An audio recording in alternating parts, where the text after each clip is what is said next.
Hello and welcome guys, आप सबका स्वागत है हमारे यूट्यूब चैनल में भोजपुरी यूट्यूब चैनल में। अगर आप सब इस चैनल को सब्सक्राइब नहीं किए हैं तो प्लीज़ चैनल को सब्सक्राइब कर ले, ताकि भोजपुरी से रिलेटेड रेगुलर हमारे चैनल के माध्यम से आप सबको वीडियो देखने को मिलता है। चलिए आज बात करते हैं भोजपुरी पावर स्टार पवन सिंह का काराकाट में चुनाव प्रचार करते समय पावर स्टार पवन सिंह कितने रुपये खर्च हो चुका है, इसी से रिलेटेड इस वीडियो में बात करने वाले हैं। तो वीडियो पूरा फुल वॉच कीजिएगा। Power star Pawan Singh fan है जिन्हें सब्सक्राइब करिएगा। बात करते हैं पावर स्टार पवन सिंह काराकाट चुनाव प्रचार करने के दौरान पवन सिंह के साथ काफ़ी काफिला में गाड़ी चल रहा था और काफ़ी भोजपुरी सुपरस्टार प्रचार कर रहे थे। हेलीकॉप्टर से भी प्रचार हुआ। पावर स्टार पवन सिंह काराकाट में रहने के लिए एक होटल भी बुक किए थे। इसके पूरा टोटल खर्चे power star Pawan Singh regular 4 से 5 लाख का रोज का खर्चा हो रहा था। पावर स्टार पवन सिंह का लगभग बताया जा रहा है पावर स्टार पवन सिंह का 5 से 6 करोड़ रुपए का खर्च हुआ है। लगभग 40 से 42 दिन पावर स्टार पवन सिंह चुनाव प्रचार किए।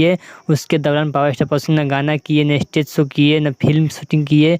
इसके दौरान पावर स्टार पवन सिंह को 5 से 6 लाख रुपए का नुकसान देखा जा रहा है। इतने रुपए का पावर स्टार पवन सिंह का नुकसान हो चुका है, फिर भी कोई बात नहीं। पावर स्टार पवन सिंह फिर से कोशिश करेंगे, फिर से प्रयास करेंगे। 5 साल बाद ही पावर स्टार पवन सिंह फिर से चुनाव लड़ेंगे। देखिएगा क्या होता है क्या नहीं होता। चलिए, अगर आपको पावर स्टार पवन सिंह का वीडियो अच्छा लगा तो प्लीज़ चैनल को सब्सक्राइब कीजिए, वीडियो को लाइक कीजिए, ताकि भोजपुरी से रिलेटेड रेगुलर हमारे चैनल के माध्यम से सबको वीडियो देखने को मिलता है। चलिए मिलते हैं एक न्यू अपडेट के साथ, तब तक ओके बाय।